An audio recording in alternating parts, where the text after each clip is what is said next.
Thanks for checking out the BoshNRoll channel. If you want to see me play your deck, hang out with me in the amazing BoshNRoll community in Discord, access to my lists and sideboard guides before tournaments, book an individual coaching session, or just generally want to support what's going on here, check out the Patreon and YouTube membership options. For the finest Magic the Gathering apparel on the market, use code BoshNRoll for 10% off your order at coalesceapparel.shop. Moxfield.com is the easiest way to build a Magic deck online. If you want to play what I'm playing, use my affiliate link to support the channel while you shop for cards at tcgplayer.com and play any deck anytime on Magic Online with a cardhoarder.com loan account. Thanks for being here. Let's go play some Magic. Welcome back to the BoshNRoll channel. Today I'm doing a little bit different than my normal videos. I'm doing a video tournament report. This is something that I've done a few times before when I have something worth reporting, frankly. Last weekend, I played in the Buffalo Chicken Dip Legacy Open. Buffalo Chicken Dip is a tournament series that runs out of Ohio in the United States. A really great series. Normally the prizes are like a dual land and some reserve list cards. This one was the big open, and first place got 3 volcanic islands, and then the whole top 8 got dual lands, top 16 got Force of Wills. It was a really great tournament.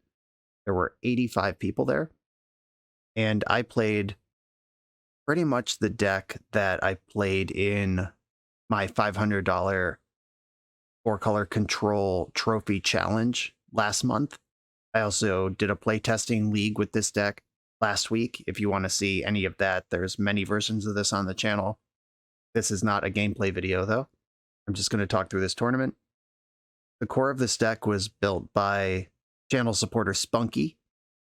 I reached out to him to let him know that I did well with what was basically his deck in a tournament, and he was basically like, wow man, that's great, haven't played much Magic, I'm having a baby this week. So baby Leah, Spunky's little baby, should be arriving right around the time this video drops. Congratulations, Spunky. And here we are, spreading the love. Your deck, your daughter's got a YouTube video dedicated to her on the first day of her life. That's pretty exciting. I hope she watches this when she's 16 and rolls her eyes. Anyway, I'm going to talk about this tournament now. Here pictured is my actual deck that I played. It's 4-color Bant, splashing for red, Expressive Iteration in the main, Minsk and Boo in the main, and then a bunch of really good red sideboard cards.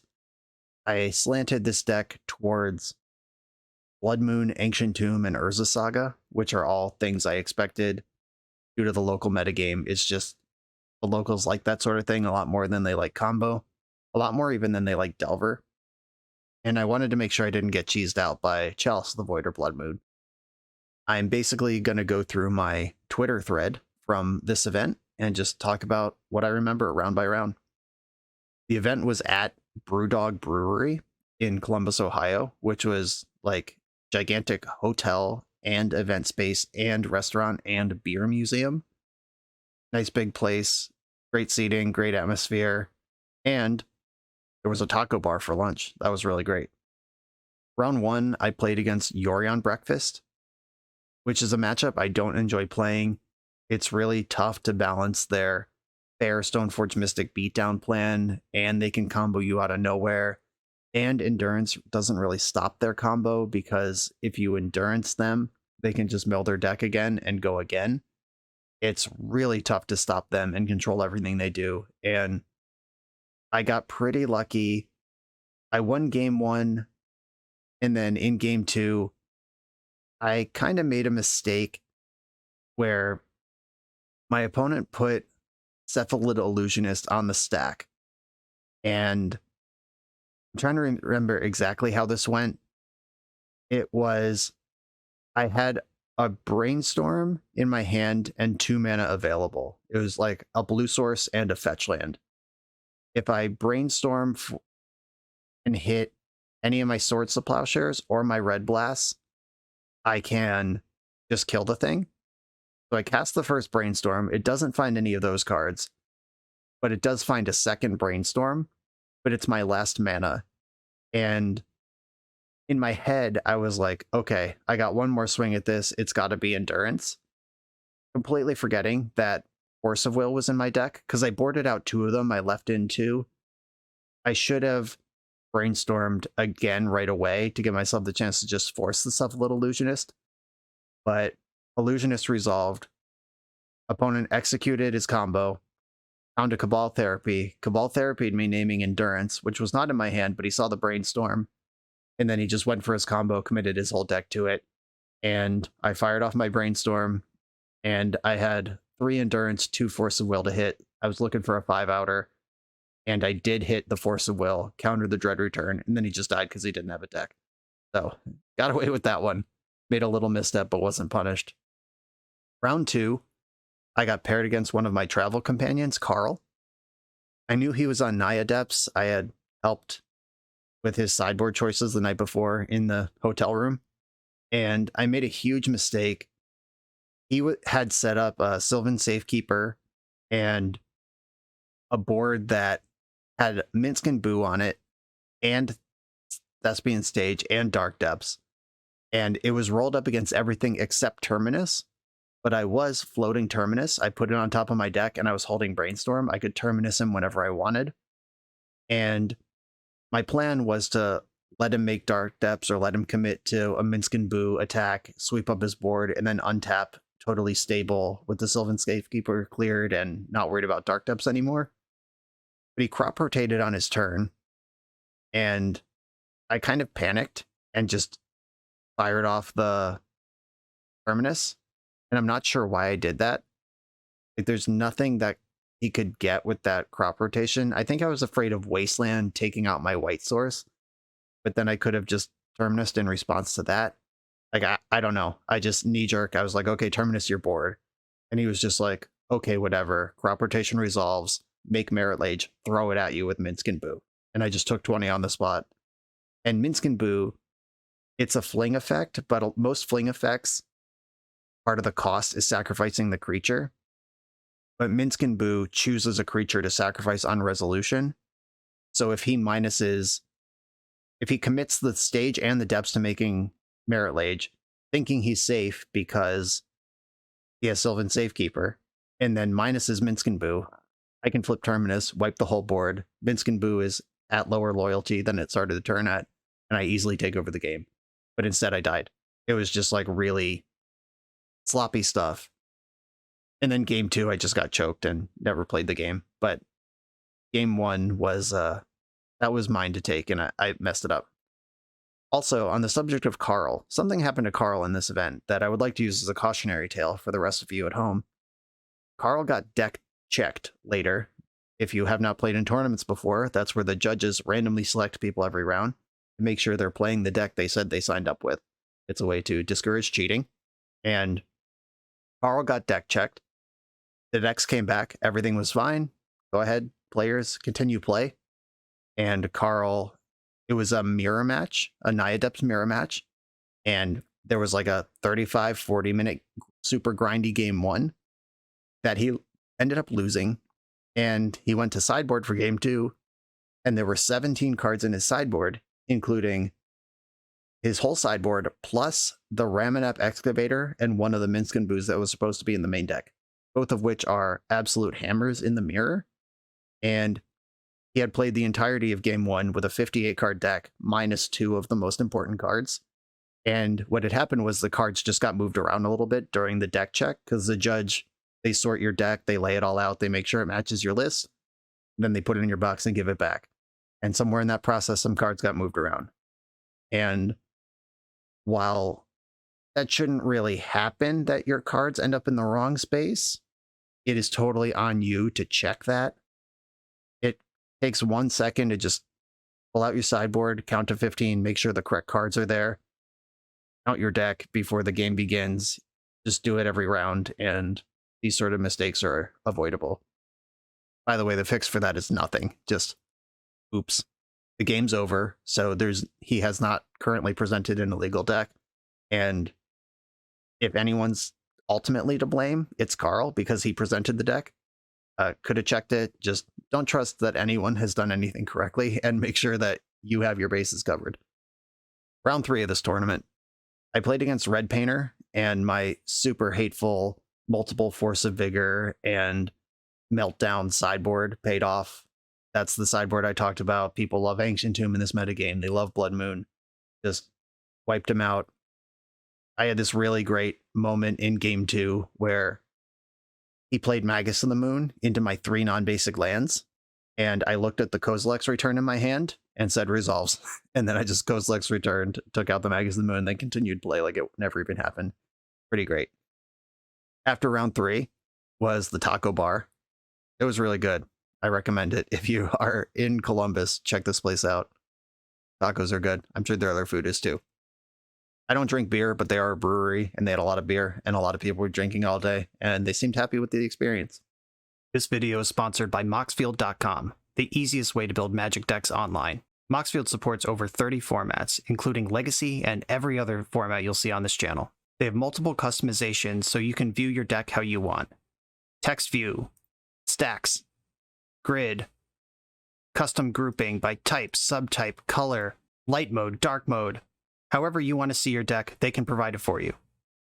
My favorite feature is you can choose your set printing, make the deck look exactly how you want it to. The deck screen features expandable sections that show you what tokens your deck makes, your recent change history to the deck, stats about mana curve and opening hand distribution, mana cost distribution. You can deal out sample hands and even play test the deck. Island Ponder. You know I'm keeping this one. This site has everything. Follow me on Moxfield.com to keep up with decks I'm playing for the channel and what I'm up to in paper. I'll see you there. Round 4, I played against the tournament organizer, Rob Wilson. He's on Delver, and I put him on Delver. I've played him before, and he's always on Delver. Game 1, he had Counterbalance in his main deck, like a complete psycho, and I was on the play, so his turn 2 Counterbalance, I untapped with 3 mana available. I made my 3rd land drop, and I had Prismatic Ending in my hand. And I had a choice of Prismatic Ending for 2. There are more 2-drops than 3-drops in the deck to reveal the Counterbalance between Daze and Expressive Iteration. But if I tap out for 3 and target the Counterbalance, he could just Daze me from hand. And I decided to play around Daze, point the Prismatic Ending at the Counterbalance for 2, and he flipped his top card, and it was Daze. So I got dazed anyway in a sick twist of fate, and his Counterbalance just totally controlled the game. I had a handful of Brainstorms towards the Plowshares the entire game, and just like died slowly to his creatures, and could never cast the Swords to Plowshares because he always had a fetch land that could have got Mystic Sanctuary to manipulate the top of the deck. He always had a Brainstorm, and just I really got buried by that main deck Counterbalance. Games 2 and 3, my sideboard happened, and he didn't have Counterbalance. I think he had it once in between the sideboard games, and it was later in the game where I could Prismatic Ending for 4, and there's not a 4-drop anywhere in the deck to reveal, and I had enough mana to pay for Daze, and it was just not a problem. My sideboard plan, by the way, if you're interested, for Delver, I take out all of the Force of Wills, all of the Minskin Boos, and Dress Down, and I bring in 3 Red Blast, 3 Blue Blast, Endurance, and Carpet of Flowers. It's just a cleanly mapped 8 in, 8 out. The reason I don't like Minskin Boo is because when Minskin Boo comes into play, it has a triggered ability, which creates the Boo token, and that triggered ability creates a priority pass where your opponent can Lightning Bolt Minskin Boo. And losing your 4-drop to Lightning Bolt sucks. Just is not really a thing you can afford to have happen. Meanwhile, you have all these hyper-efficient answers to stuff. Endurance is just a great card in the matchup. You have 8 great cards you can bring in and 8 bad cards you can take out. It is mapped out intentionally to do that. That's my plan for Delver. The next round, I played against Delver again. That deck, or this match, my opponent did not have Counterbalance, didn't have Price of Progress, just nothing to worry about, smooth sailing. It was much easier than the previous one. No offense to the second opponent, just this deck is pretty good against Delver, and Rob's Counterbalance and weird tech made it harder than I wanted it to be, but the other opponent just kinda, I answered all his stuff and he died. I forgot this detail of the Painter matchup. I even typed it, just didn't bother to read it. It was the Minskin Boo thing. Opponent didn't know an important interaction for the matchup, and I filled it in after it was over. My opponent did not know he could Lightning Bolt Minsc Boo before I got priority again. And the turn I resolved Minsc Boo, he was like, oh god, that's a scary card. And I made Boo, I plussed on Boo, and he bolted the Boo. It was there, it was in his hand. And then he bolted my Boo the next turn as well. And that Minsc Boo ended up winning the game. So that's an important interaction to be aware of. Round 6, I played against Mind Goblin Sticker Food Chain. That is a real thing. I saw this opponent playing at the table next to me the round before. I knew what he was on, and I was kind of worried about it because Cavern of Souls, a combo kill, a fair creature plan, Beast Factor with Mind Goblin going big. A lot to be concerned about here. I got really fortunate. I would consider this pretty close to a nightmare matchup, but my sideboard, I am stacked up for the fair creature kind of stuff that this metagame likes. I have 2 Kozilek's returns, which is more than I've played in previous versions, plus the main deck Terminus.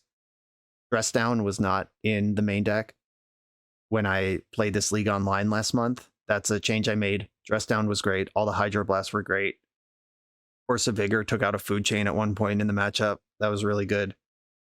One really important thing that came up in that game, my opponent had Cavern of Souls and Food Chain, and I had Hydroblast, but my opponent had Cavern. But he caverned in Goblin Matron, searched up Goblin Matron, exiled the first Goblin Matron to Food Chain to play the second one, and I could just Hydroblast that one. Like, unless the first Goblin kills you, you can still disrupt a Food Chain through a Cavern if you have Hydroblast. And that came up strong. At that point, I wasn't sure if I could draw in yet because losing round 2, my breakers weren't great. But then I was able to draw in. I drew with Riley Curran, who is always playing elves, as far as I know. I've never seen him play anything else in Legacy. I ended up 6th place going into top 8, which meant I was paired against Jesse Campbell, who I had talked to earlier in the day. I knew he was on 8cast, and I knew he hadn't lost a game yet in the tournament. Not a single game, like 2-0, 2-0, 2-0, 2-0, and then started drawing in. I was on camera. I imagine that's available in the Buffalo Chicken VODs, wherever those are on Twitch. I don't know if they moved them over to YouTube or what.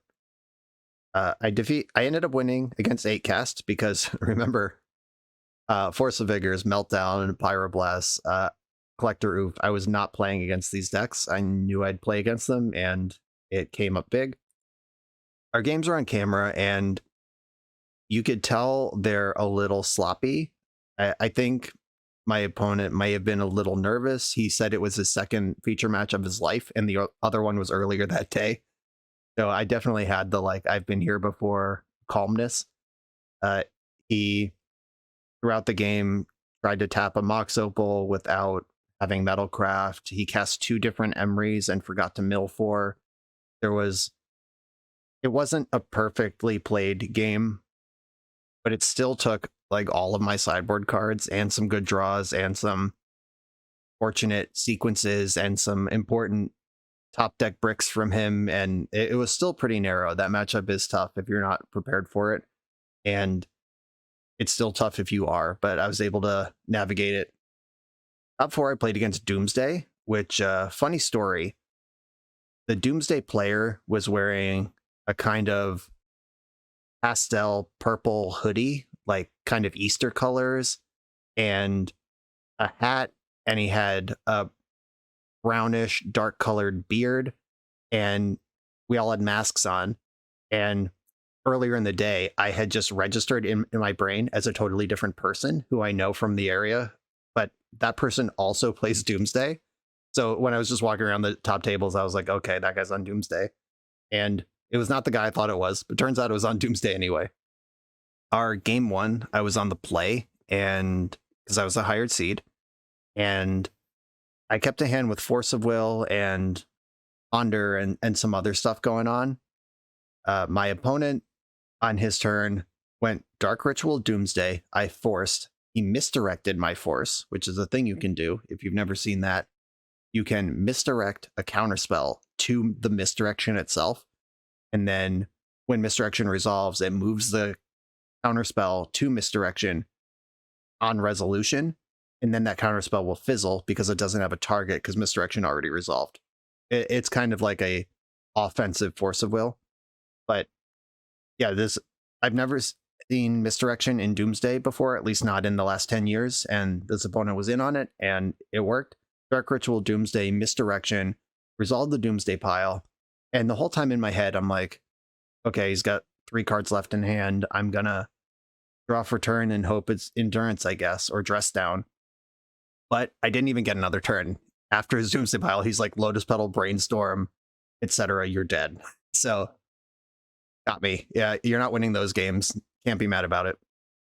Then in the last game of my tournament, I left in a couple Swords to Plowshares because I figured he would juke onto Shieldred, which is a thing Doomsday's been doing for a while now. And I kept a 1-land hand with 2 Ponders and some interaction, and just never found the second land at any point in the game. My opponent did go all in on a Shieldred. He had 1 card left in hand after he went like Lotus Petal, Dark Ritual, Shieldred, kind of fed it out. And I died with Swords to Plowshares in my hand and only a Tropical Island for mana and no way to cantrip or find my way out of it. But on the last turn of the game, he also cast a Doomsday.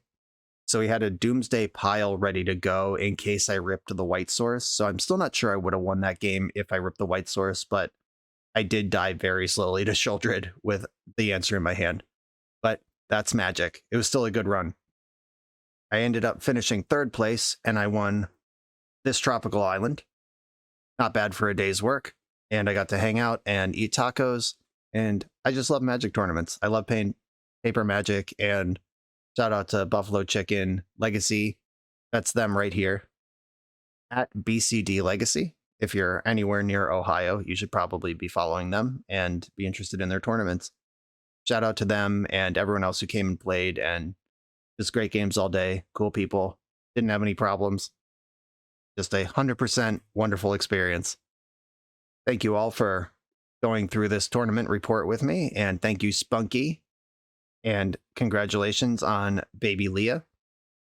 I hope fatherhood treats you well. I will be the father of this Tropical Island in the meantime.